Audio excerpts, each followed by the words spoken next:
না আসলে দেখেন মানে টু বি অনেস্ট আজকে দিনের শুরু থেকেই অনেক ড্রামা দেখছি আমরা সব প্লেয়াররাই। পরে লাস্টের দিকে আমি যতটুকু শুনছি যে টিম ম্যানেজমেন্ট থেকে নাকি টাকা নিয়েও ফরেন প্লেয়ারদের রুমে নক করছে, কেউ গেটই খুলে নেই। পরে লাস্ট মোমেন্টে তো আমরা লোকাল প্লেয়াররাই ছিলাম। তো এখন যেটা করছি যে সবাই মিলে এবং ম্যানেজার কোচ সবাই মিলে মানে শুরুতে একটু আপসেট ছিল, আমরাও ছিলাম।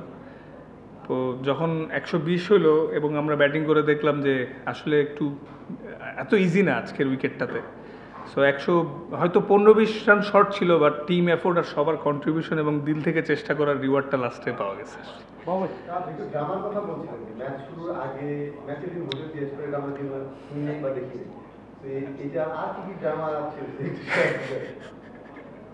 না আমার লাইফেও নতুন একটা এক্সপিরিয়েন্স ছিল যে ম্যাচের দিন মানে আমি যতটুকু শুনছি যে আমাদের নাকি বুকিং দেওয়া ছিল শেরাটনে, তো পরে ওয়েস্টিনে ছিল। পরে নাকি বুকিং দেওয়ার কারণে ওয়েস্টিনে নাকি সব রুমগুলো বুক হয়ে গেছিল, এটা আমি যেটা শুনছি। পরে আমরা হোটেল চেঞ্জ করলাম, চেঞ্জ করে যাওয়ার 2 ঘন্টা আগে শুনি ফরেন প্লেয়ার কেউ যাবে না, ঠিক আছে। তো তখন আমাদের বোর্ড থেকে ফোন দিয়ে বললো যে তোমরা আসো, অ্যাটলিস্ট খেলো। ফরেন প্লেয়ারদেরকেও ফোন করেছিল আমাদের বোর্ড থেকে, বলছে পেমেন্ট ইস্যু না, ক্লিয়ার হয়ে যাবে, বাট তাও তারা আসে নাই। তো শুরুর দিকে আমরা মোরালি একটু ডাউন এবং ডিস্টার্ব ছিলাম, বাট পরে তো দেখলেনি জিতে গেলাম আল্লাহর মতো। একটা স্টেজে গিয়ে ক্যাপ্টেন্সি পাওয়া, তারপরে এরকম একটা সমস্যার সংকট পরিবেশ আপনি বলেই দিয়েছেন, এগুলো তো নতুন করে বলার দরকার নেই। এরকম একটা অবস্থায় একটা টিমকে মোটিভেটেড করা এবং মোটামুটি এখন অনেকটা মানে কি বলবো ওয়ার্ল্ড অফ সুপার ফোর, এই পুরো ব্যাপারটা অ্যাজ এ ক্যাপ্টেন আপনি এটাকে চ্যালেঞ্জিং ছিল না, আপনি এনজয় করেছেন? না আমি আসলে প্রত্যেকটা মোমেন্ট এনজয় করার চেষ্টা করেছি, কারণ দেখেন আসলে এনজয় করা ছাড়া তো ওয়ে নাই, যেহেতু ক্রিকেটই আমার ব্রেড অ্যান্ড বাটার আর প্যাশন। হ্যাঁ, তো মাঠে আমরা এনজয় করছি সবাই। হয়তো আমাদের লোকাল প্লেয়ারও কিন্তু তেমন বিগ নেমস নাই, 2-3 জন ছাড়া ফরেন প্লেয়াররা খেলে নাই। সো আমরা সবাই বলছি লেটস ট্রাই। সবাই অনেক পজিটিভ ছিল, আমি এনজয় করছি প্রত্যেকটা মুহূর্তে এবং সাহস করে করে চেঞ্জ করছি। এবং যেই যখন বোলিং আসছে সাপোর্ট করার ট্রাই করছি যে আমাদের হারানোর তেমন কিছু নাই, বাট আমরা আমাদের সেরাটা দিয়ে দেখতে পারি শেষ পর্যন্ত কী হয়, এবং পরে লাস্টে আমাদের পরে রেজাল্ট আসছে, এনজয় করেছি।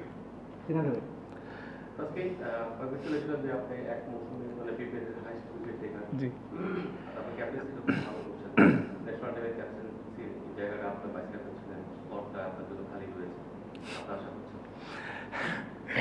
তো দেরি আছে এখন, আসলে আরও কালকে একটা ম্যাচ আছে, প্রসেসেই থাকি। যদি যখন সময় হবে সব কিছু সময়ের সাথে সাথে হবে। তকদির বলেও কিছু জিনিস আছে, সামনে অনেক ক্রিকেট খেলা আছে। জাস্ট ভাইয়া অ্যাজ এ ক্রিকেটার হিসেবে আমি এনজয় করতে চাই ক্রিকেটটারে, আর ইমপ্রুভমেন্টের ধারাবাহিকতাটা ধরে রাখতে চাই, আর আল্লাহ যাতে আমরা সুস্থ রাখে এটাই চাওয়া। আসলে ওইগুলো নিয়ে এখন তেমন চিন্তা করছি না, যদি সময় আসলে কখন আসলে পরে দেখা যাবে। ইন্টারন্যাশনাল ক্রিকেট যখন খেলেন, খারাপ খেললে সোশ্যাল মিডিয়াতে ট্রল হয় আর সমালোচনা, সেটা এক ধরনের বিষয় আর কি, পারফরমেন্সের কারণে শুনেন। তো এইখানে আপনারা ফ্র্যাঞ্চাইজি লিগ খেলছেন, একটা ফ্র্যাঞ্চাইজি হয়ে, এবং একটু উইক টিম নিয়েও কিন্তু আপনারা 5টা ম্যাচ জিতেছেন এবং 2বার রংপুরকে হারিয়েছেন। এত সাকসেসের মধ্যেও আপনার পার্সোনাল কিছু অ্যাচিভমেন্টও আছে। এর মধ্যেও যে এই যে নেগেটিভ আলোচনা, হোটেলে আপনাদের সমস্যা হচ্ছে, মালিকের সমস্যা হচ্ছে, টাকা না পাওয়া, এবং একদমই খুব ছোটখাটো বিষয়, মানে এর চেয়ে মানে নগণ্য বিষয় বা এর চেয়ে বাজে আলোচনা একটা টিমকে নিয়ে হতে পারে। হ্যাঁ, আপনার সোশ্যাল লাইফ, ফ্যামিলি লাইফ, বা আপনি ইন্টারন্যাশনাল যে আপনার যে কালার, আপনি একটা ক্রিকেটার, আপনি কেমন ফিল করেন? টু বি অনেস্ট শুধু আমি না ভাইয়া, টিমের কেউই যখন এরকম ঘটে ভালো ফিল করে না। কারণ দিন শেষে আমরা বিপিএল আমাদের সবচেয়ে বড় টুর্নামেন্ট, এই টুর্নামেন্টে আমাদের সবার একটা এক্সপেকটেশন থাকে যে শান্তিপূর্ণ পরিবেশে থেকে খেলবো। কারণ যে পরিমাণ ক্রাউড হচ্ছে সব মিলে আগের তুলনায় জমজমাট বিপিএল হচ্ছে, কিন্তু আনফর্চুনেটলি আমাদের টিমের বিভিন্ন রকম প্রবলেম হয়েছিল। কিন্তু আসলে সবাই মিলে একটাই বারবার বলছিলাম যে যেহেতু আমাদের সবার নিজের প্রুফ করার জায়গায় একটা, যতই মানে সমস্যা হোক এগুলো মানে একটা সাইডে রেখে মাঠে এনজয় করতে হবে, কারণ সবার bread and butter career, national team সব কিছু নিজেকে প্রুভ করার মঞ্চই এটা। তো এই জিনিসগুলোই আমাদের টিমের লোকাল প্লেয়ারদের আজকে সবাই বুস্ট আপ করছে। বাট ফিলিংসটা অবশ্যই নাইস তা, কিন্তু এর মধ্যে দিয়ে আমরা চেষ্টা করে যাচ্ছি। আজকে ম্যাম দীর্ঘদিন ক্রিকেট খেলছেন, আপনার জীবন কখনো এরকম হচ্ছে সকালবেলা হোটেলে জানলেন যে হোটেল থেকে বেরিয়ে যেতে হবে, হয় নাই, হয় নাই, অনেক কিছুই নতুন এক্সপিরিয়েন্স হচ্ছে। আমার মনে হয় এইরকম প্রেশারে এত সমস্যার মধ্যে দিয়ে খেলাটা, এটা আরও ফিউচারে উপকারে আসবে। এত চাপের মধ্যে ভালো খেলতে পারলে সামনে খেলাটা অনেক সহজ হয়ে যায়। না, আমরা সবাই যেটা জানি, ভ্যালেন্টাইন গ্রুপের শফিক সাহেব এই টিমের ওনার, এটাই আমরা সবাই এটা জানি।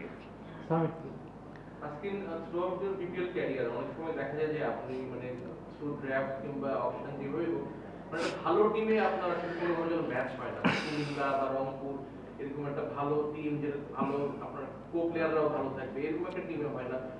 কোনবার সিলেটে ছিলেন, সেখানেও একটা মনে হয় আর্লি হোটেল ছেড়ে চলে আসতে হচ্ছিল, টাকা পয়সা নিয়ে গাঁজা হচ্ছিল, এইবারও একটা স্ট্রাগলিং টিমের সাথে আছেন।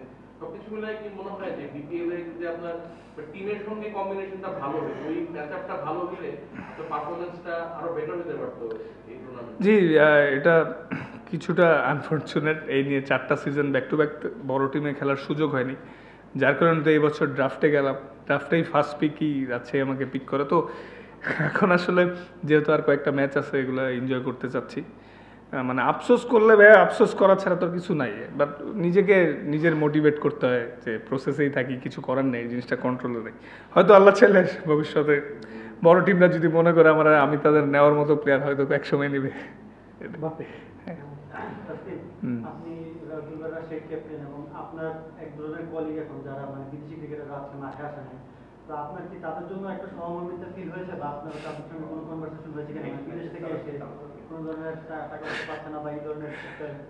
না, আসলে দেখেন, আমাদেরকেও তো আজকে চেক দেওয়া হয়েছে রেস্ট অফ দ্য 25%। কালকে আমরা প্লেস করব। তো ওইটা হইলে আর কি করার। আই হোপ নট কোনো বাউন্স টাউন্স না হোক। হ্যাঁ,